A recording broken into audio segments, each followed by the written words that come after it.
5 مختلف power centres ہیں یہ آپس میں ہیں, یہ انفلوئنس کر رہے ہیں فیصلے. What about the establishment? کہ آج کل اسٹیبلشمنٹ کوئی نہیں ہے. اسٹیبلشمنٹ ہوتی ہے جس میں پاور سٹرکچر ہوتا ہے. پاور سٹرکچر میں فوج بھی ہوتی ہے, جوڈیشری بھی ہوتی ہے, سول سروس ہوتی ہے, میڈیا موگلز ہوتے ہیں, آپ لوگ بزنس بیرنز ہوتے ہیں. تو ابھی بکھرا ہوا ہے معاملہ, جوڈیشری اور طرف ہے اور باقی سیکیورٹی اور ملٹری اسٹیبلش لوگ اور طرف ہے. تو یہ ایک کنفیوژن کی صورتحال ہے. لیکن اصل بات ہے کہ لوگوں میں بڑی مایوسی ہے, لوگوں میں بڑا خوف ہے, اور لوگ جاننا چاہتے ہیں کہ ان حالات کیسے بہتر ہوں گے اور اس دلدل سے ہم کیسے نکلیں گے اور راستہ کیسے نکلے گا. آپ نے صحیح فرمایا, اقتصادی بحران, سیاسی چپکلش اور دہشت گردی کا بھی شروع ہو گیا, اور میں سمجھتا ہوں کہ 2022 کا سارا سال ہم نے ضائع کیا یہی سیاسی چپکلش میں, پولرائزیشن میں, یہ کون بنے گا چیف, اور اس میں عوام کو صبر کیا. اور اب دیکھ رہے ہیں, ہم اپریل میں بات کر رہے ہیں, پہلا جو کوارٹر ہے, پہلے 3 مہینے 2023 میں, وہ بھی ضائع ہو گئے. تو اس وقت میں بہت اشد ضرورت ہے ہمیں کہ استحکام کی, اور ایک جو بنیاد ہے ہمارے ریاست کی وہ ہمارا آئین ہے, فیڈریشن کو جو جوڑتا ہے اور جس کی بنیاد پر ہم بات کرتے ہیں قانون کی بالادستی, پارلیمنٹ کی بالادستی, جمہوریت کی بنیاد. تو میرے خیال میں سب سے پہلا بات ہے we should start talking to each other rather than talking at each other. اور یہ ڈائلاگ ضروری ہے, اور میں نے تو پارلیمنٹ میں کہا ہے کہ پی ٹی آئی سے ہم بات کریں, اپوزیشن سے بات کریں. اگر مودی صاحب کو ہم آفر کر سکتے ہیں ٹاکس, اگر ہم دہشت گردوں سے بات کر سکتے ہیں, why not with our own people who are on the other side. سیاسی اختلاف کا مطلب نہیں کہ ذاتی دشمنی ہو جائے. ایگزیکٹلی یہاں پہ مشاہد حسین صاحب ایک اور چیز یہ بڑی امپورٹنٹ ہے کہ جو ایک پولیٹیکل ٹینشن ہے اس وقت, وہ کس طرح سے کم ہوگی, کیونکہ ایک جانب مقدمات بھی بنا دیے جاتے ہیں, کبھی دہشت گردی, کبھی بغاوت, یہ کس روش پہ آخر چل پڑے ہیں. اور پھر وہ الیکشنز کے اوپر بھی ایک پورا کا پورا کانسٹیٹیوشنل کرائسس بھی آ چکا ہے, اور الیکشنز کی جانب بھی کوئی نہیں بڑھ رہا, مذاکرات کی طرف بھی کوئی نہیں بڑھ رہا, بلکہ ایک قدم پیچھے کے ہٹنا, بلکہ معاملے کو فیول اپ ہی کیا جا رہا ہے. میرے خیال میں فرق ہوتا ہے, ایک کہتے ہیں انگریزی میں پوسچرنگ, کہ آپ یہ کریں گے بیان بازی, ٹٹ فار ٹیٹ, تو میں سخت باتیں, اور ایک ہوتی ہے پالیسی اور پروسیس. میرے خیال میں جو پالیسی اور پروسیس میں دونوں طرف سے جو سین ایلیمنٹس ہیں, وہ چاہتے ہیں کہ کوئی راستہ نکالا جائے. اور دیکھیں جی, واحد راستہ, چاہے مملکت ہوں, چاہے ادارے ہوں, چاہے ملک کے اندر سیاست ہو, وہ ڈائیلاگ کا ہے, ایک دوسرے سے بات کرنی پڑتی ہے. یہی جو ہے ایک شائستہ جمہوریت اور شائستہ معاشرے کی نشانی ہے. تو اس میں اور کوئی راستہ مجھے تو نظر نہیں آتا, کیونکہ ماضی میں ہم نے دیکھا, ہم نے کوشش کی ذوالفقار علی بھٹو صاحب کو ایلیمنیٹ کرنے کی, ان کو پھانسی بھی دلوائی گئی, جوڈیشل مرڈر ہوا, وہ اب رزلٹ ہے. ماضی میں سافٹ کو بھی ہوئے, میاں صاحب کو نکالا گیا, وہ پھر واپس آ گئے. اور اب زمانے تبدیل ہو چکے ہیں, 21ویں صدی میں ہیں. تو میرے خیال میں جو پاکستان میں ایک باشعور لوگ ہیں, اور جو لوگ اس وطن کو جو واقعی چاہتے ہیں آگے بڑھانا, وہ سمجھتے ہیں کہ ایک ہی راستہ ہے, اور رولز آف دا گیم بنائیں, بیٹھیں, اینڈ الیکشن تو ہونے ہیں. It's not a question of if, it's a question of when. اور وہ we have to move in that direction. اور میرے خیال میں کچھ سگنلز آئے ہیں پچھلے دنوں میں, اور اگر سیاستدان آپس میں نہیں اس مسئلہ حل کریں گے, 1977 میں کیا ہوا, ملٹری کو ہو گیا اور سب 10 سال کے لیے فارغ ہو گئے. اور 1993 میں کیا ہوا, جب اداروں میں تصادم ہوا, پرائم منسٹر, پریزیڈنٹ, چاروں گورنرز, چاروں چیف منسٹر چھٹی ہو گئی, اور آپ نے امپورٹ کیا معین قریشی صاحب کو واشنگٹن ڈی سی سے, ان کو وزیر اعظم بنایا, کولنگ آف پیریڈ ہوا اور الیکشن ہو گئے.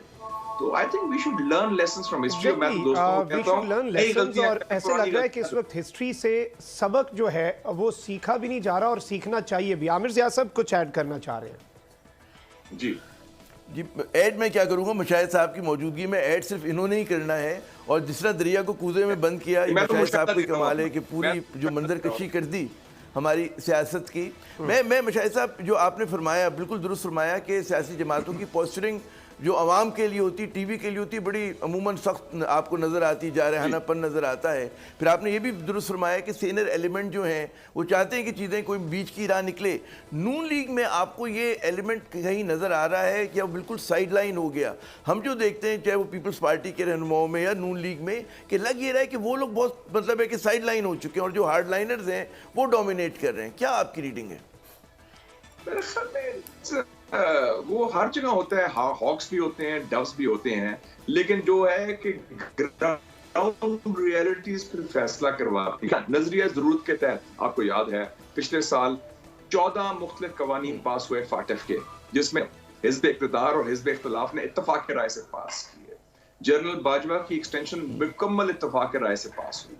اب سب کہتے ہیں بشمول عمران خان صاحب کے IMF جانا بڑا ضروری ہے, قومی مفاد میں ہے, اتفاق رائے اس پر ہے. جنرل عاصم منیر جب چیف بنے سب نے کہا بڑا اچھا فیصلہ ہوا, سب نے اتفاق رائے سے اس کو قبول بھی کیا, تسلیم بھی کیا اور تعریف بھی کر دی.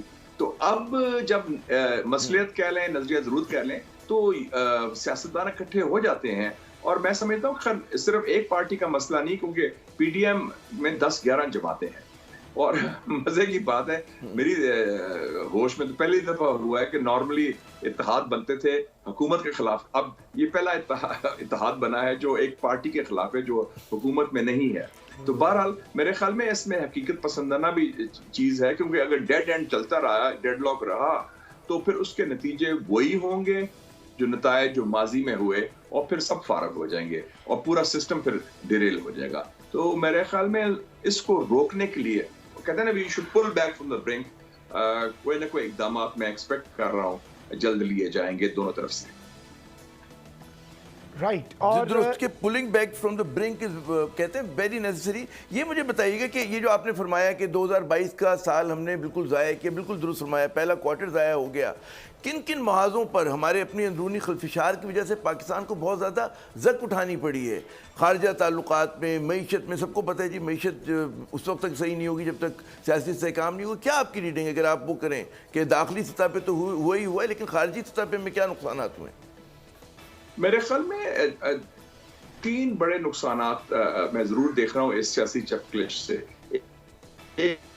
مشاہد حسین صاحب سے غالباً ہمارا رابطہ جو ہے وہ منقطع ہوا ہے. مشاہد حسین صاحب, آپ کو آواز آ رہی ہے؟ مجھے آپ کی آواز پوری آ رہی ہے. آپ کی آواز میں تھوڑی ڈسٹارشن آئی ہے, غالباً سگنلز کا کوئی مسئلہ ہوگا.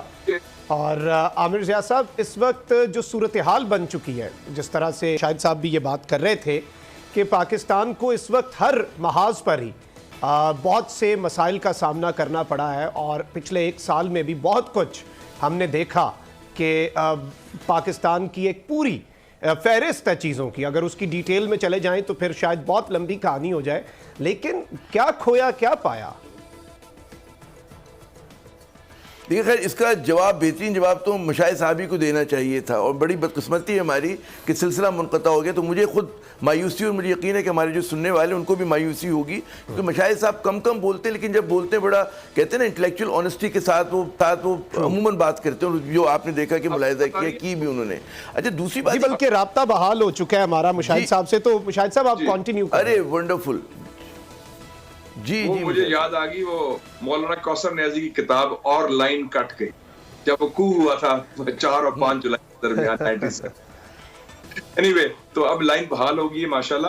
تو جو بات ہو رہی تھی آپ لوگوں سے, مخدوم صاحب اور عامر ضیاء صاحب سے, وہ یہی تھا کہ کیا نقصانات. ایک تو میں نے کہا ہے کہ معیشت جو ہے اس میں بگاڑ آیا, کیونکہ معیشت کی بنیاد ہوتی ہے انویسٹر کانفیڈنس, اور وہ کانفیڈنس ہوتا ہے جب سیاسی استحکام ہو, نمبر 1. دوسرا ہوا کہ چونکہ فوکس مکمل داخلی سیاست پر ہو گیا, سیاسی چپکلش پر ہو گیا, تو دہشت گردی پھر سے ابھرنے لگی.